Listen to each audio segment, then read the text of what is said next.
क्या आप जानते हैं कि बुद्ध ने जिसे सबसे बड़ा महादान कहा वो प्रेम नहीं था? आखिर क्यों बुद्ध ने कहा कि साधारण प्रेम आपको बांधता है जबकि मैत्री आपको मुक्त करती है? क्या आपने कभी सोचा है हम जिसे प्रेम कहते हैं वो अक्सर दुख और जलन क्यों लेकर आता है? बुद्ध के अनुसार हमारे प्रेम में एक ऐसी कमी है जो उसे जहर बना देती है। आज हम बात करेंगे मैत्री की, जो जीवन जीने का सबसे गहरा आधार है। नमस्कार दोस्तों, स्वागत है आप सभी का हमारे चैनल बौद्ध दर्शन में, जहां आंतरिक जागरण के साथ प्रतिदिन हम कुछ नया सीखते हैं। दोस्तों, भगवान बुद्ध के दर्शन में मैत्री और प्रेम, जिसे अक्सर आसक्ति या प्रिय कहा जाता है, के बीच का अंतर बहुत सूक्ष्म और गहरा है। बुद्ध ने मैत्री को प्रेम से ऊपर इसीलिए रखा क्योंकि सामान्य प्रेम अक्सर बंधन पैदा करता है, जबकि मैत्री मुक्ति का मार्ग प्रशस्त करती है। इसे बुद्ध की शिक्षाओं के आधार पर निम्नलिखित बिंदुओं से समझा जा सकता है। पहला, निस्वार्थ बनाम आसक्ति। बुद्ध के अनुसार जिसे हम सामान्य प्रेम कहते हैं वह अक्सर मोह या आसक्ति से जुड़ा होता है। जब हम किसी से प्रेम करते हैं तो उसमें मेरा का भाव होता है, जैसे कि मेरा साथी, मेरा बच्चा, और यह भाव अपेक्षाएं पैदा करता है।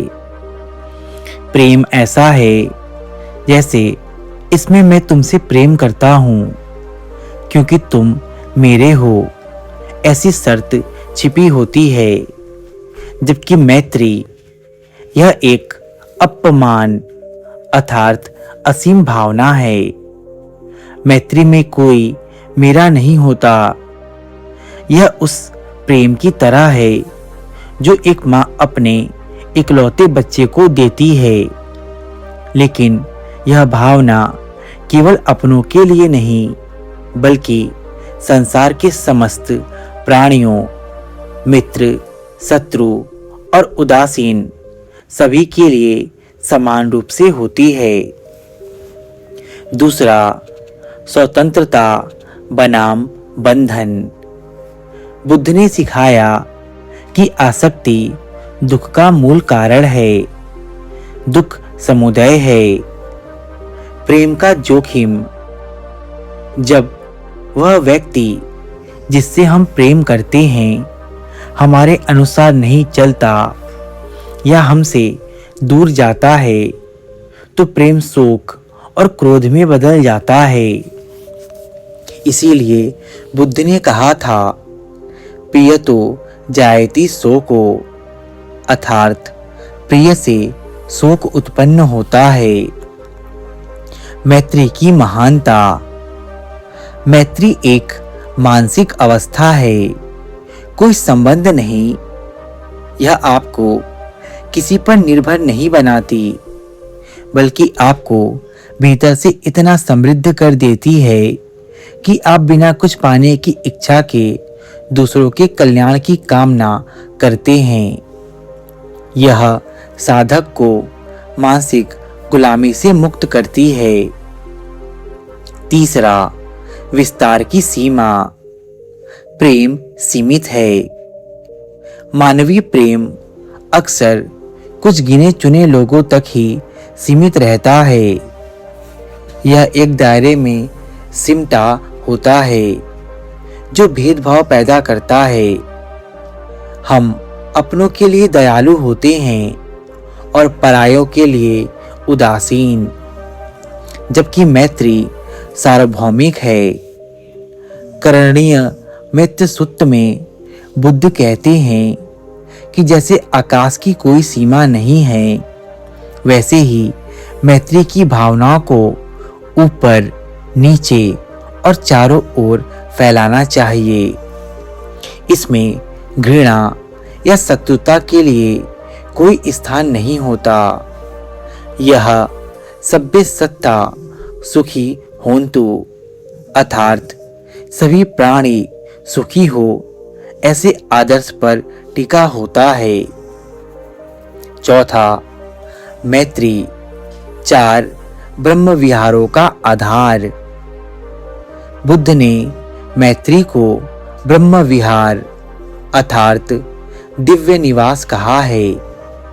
यह 4 उच्च अवस्थाओं में पहली है मैत्री, जिसका मतलब है सबके प्रति सद्भावना। दूसरा है करुणा, जिसका अर्थ है दूसरे के दुख को देखकर उसे दूर करने की तलब। तीसरा है मुदिता, दूसरों की सफलता में प्रसन्न होना और इसमें जलन का अभाव होता है। चौथा है उपेक्षा, अर्थात सुख, दुख और लाभ हानि में संभाव। बिना मैत्री के शेष 3 अवस्थाएं संभव नहीं है। मैत्री वह बीज है जिससे करुणा का वृक्ष जन्म लेता है। निष्कर्ष यह है कि बुद्ध ने मैत्री को इसीलिए महान माना क्योंकि प्रेम में अहंकार के जीवित रहने की संभावना होती है, जबकि मैत्री अहंकार के विसर्जन का मार्ग है। प्रेम में जलन और भय हो सकता है, लेकिन सच्ची मैत्री में केवल अभय और शांति होती है। बुद्ध ने बार बार अपने शिष्यों और गृहस्थ लोगों को यह समझाने का प्रयास किया कि हमें प्रेम से भी ऊपर उठकर सभी के प्रति मैत्री भाव रखना चाहिए, क्योंकि मैत्री ही वास्तविक प्रेम है। मैत्री ही वास्तविक प्रेम का आधार है। आइए जानते हैं कि बुद्ध ने मैत्री को ही वास्तविक प्रेम का आधार क्यों माना है। मैत्री को ही वास्तविक प्रेम और जीवन का आधार इसीलिए माना जाता है क्योंकि यह भावनाओं का सबसे शुद्ध और स्थिर रूप है। इसे हम इन 3 संक्षिप्त बिंदुओं में समझ सकते हैं। पहला, बिना शर्त स्वीकार करना। साधारण प्रेम अक्सर बदले की उम्मीद रखता है, लेकिन मैत्री वह प्रेम है जिसमें कोई शर्त नहीं होती। जब आप किसी के प्रति मैत्री भाव रखते हैं तो आप उसे वैसा ही स्वीकार करते हैं जैसा वह है, न कि वैसा जैसा आप उसे बनाना चाहते हैं। यही वह वास्तविक प्रेम है जो व्यक्ति को मानसिक शांति देता है। दूसरा, डर और असुरक्षा का अंत। जहां मोह वाला प्रेम होता है, वहां उसे खोने का डर भी होता है। मैत्री में कोई मालिकाना हक नहीं होता, इसीलिए वहां डर या ईर्ष्या की जगह नहीं होती। यह जीवन का आधार है, क्योंकि यह हमें दूसरों के साथ बिना किसी तनाव के जुड़ना सिखाती है।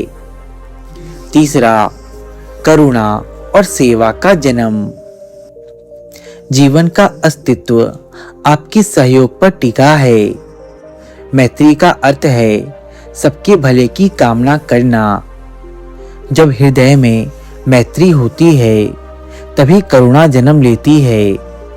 बिना मैत्री के जीवन केवल स्वार्थ का संघर्ष बनकर रह जाएगा, जबकि मैत्री के साथ जीवन एक उत्सव और सेवा बन जाता है।